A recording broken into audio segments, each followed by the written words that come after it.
हाय दोस्तों, कैसे हैं। उम्मीद करता हूं कि आप सब ठीक होंगे। मैं मोहम्मद मुख्तार आप सबके सामने हाजिर हो चुका हूं एक बहुत ही महत्वपूर्ण टॉपिक के साथ। दोस्तों, आज के इस वीडियो में हम अपने एक व्यूअर के सवाल को ले रहे हैं और उसका जवाब मैं कंप्लीटली प्रैक्टिकल करके इस वीडियो में बताऊंगा। तो पहले मैं उस कमेंट को पढ़ देता हूं। एक हमारे व्यूअर है, उनका सवाल है, सर वन वे ट्रांसफ़र एक एम्प्लॉई मैक्सिमम कितने जगह लगा सकता है, कृपा कर बताइए सर। तो ये इनका कमेंट है। इनका जवाब तो मैं कमेंट बॉक्स में भी देता हूँ, लेकिन हमारा ये मानना है कि ये सवाल करीब करीब हर रेलवे एम्प्लॉई जानना चाहता है। हर एम्प्लॉई के मन में ऐसा सवाल उठता है।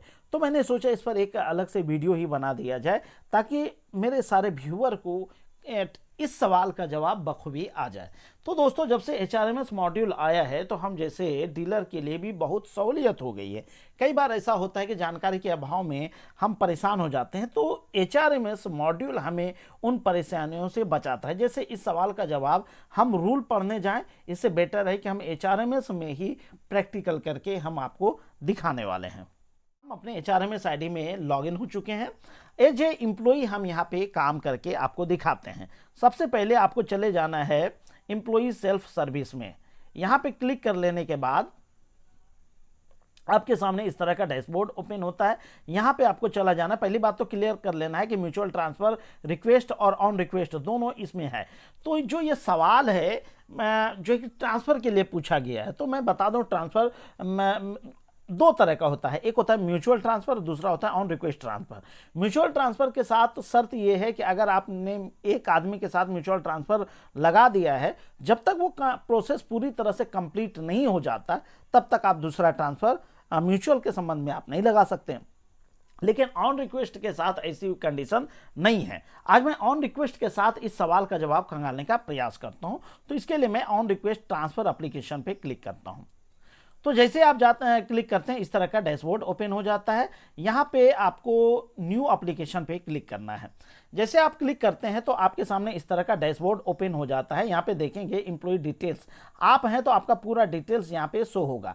तो मेरी सलाह है कि यदि आप ऑन रिक्वेस्ट लगाना चाहते हैं तो सबसे पहले, चाहे ऑन रिक्वेस्ट हो या म्यूचुअल हो, तो सबसे पहले अपना डिटेल्स आप यहाँ पे केयरफुली देख लेंगे कि आपका सारा डिटेल्स सही सही भरा है या नहीं।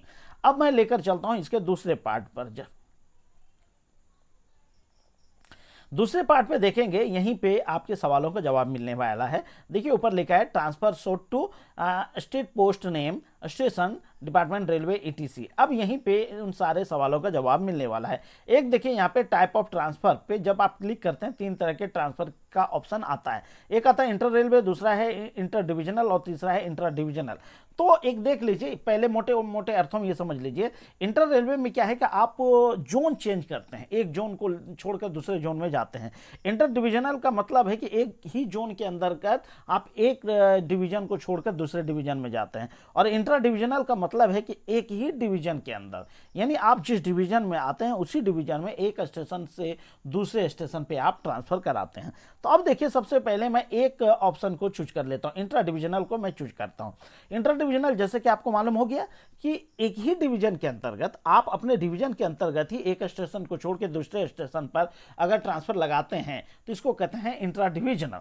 अब देखिए यहाँ पे जब जिसने इंट्रा डिविजनल ऑप्शन को सिलेक्ट किया तो वो बंदा अधिकतम 3 स्टेशन पे जो है कि ऑप्शन ट्राई कर सकता है। कोई जरूरत नहीं है कि आपको तीनों ऑप्शन सेलेक्ट करना है, कोई एक ऑप्शन भी आप ले सकते हैं। तो इंटर डिविजनल में आप अधिकतम 3 स्टेशन को सिलेक्ट कर लेते हैं। देखिए यहाँ पे लिखा है स्टेशन 1, दूसरा है स्टेशन 2 और तीसरा है स्टेशन 3।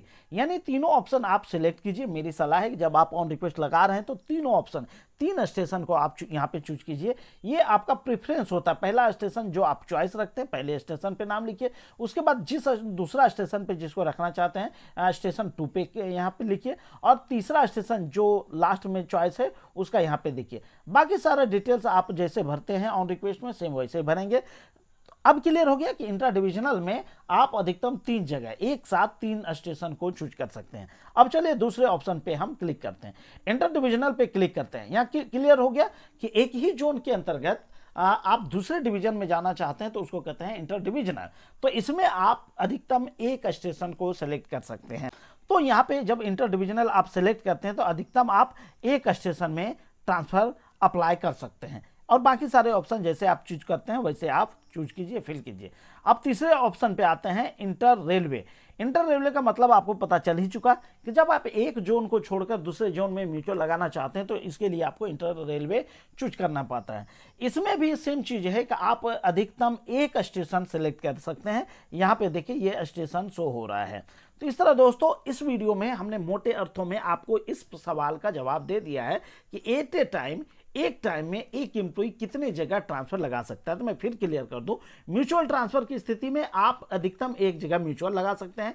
इंटर रेलवे की स्थिति में आप एक जगह इंटर रेलवे में एक जगह ऑप्शन चूज कर सकते हैं। इंटर डिविजनल में भी आप एक ही स्टेशन को चूज कर सकते हैं, लेकिन इंट्रा डिविजनल यानी अगर एक डिवीजन के अंतर्गत ही आप किसी अन्य स्टेशन के लिए ऑन रिक्वेस्ट लगाते हैं तो आप अधिकतम 3 स्टेशन का चुनाव कर सकते हैं। तो उम्मीद करता हूं दोस्तों आपको इस वीडियो में आपके इस सवाल का जवाब बखूबी मिल गया होगा। तो कमेंट करके जरूर बताइए वीडियो कैसा लगा।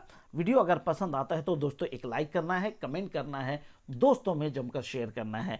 और हाँ, अगर पहली बार चैनल पर पधारे हैं तो चैनल को सब्सक्राइब भी करना है। तो चले मिलते हैं किसी अन्य वीडियो में अन्य महत्वपूर्ण टॉपिक के साथ। तब तक के लिए खुश रहिए, आबाद रहिए, जिंदगी में मस्त रहिए। Thank you. जय हिंद, जय भारत।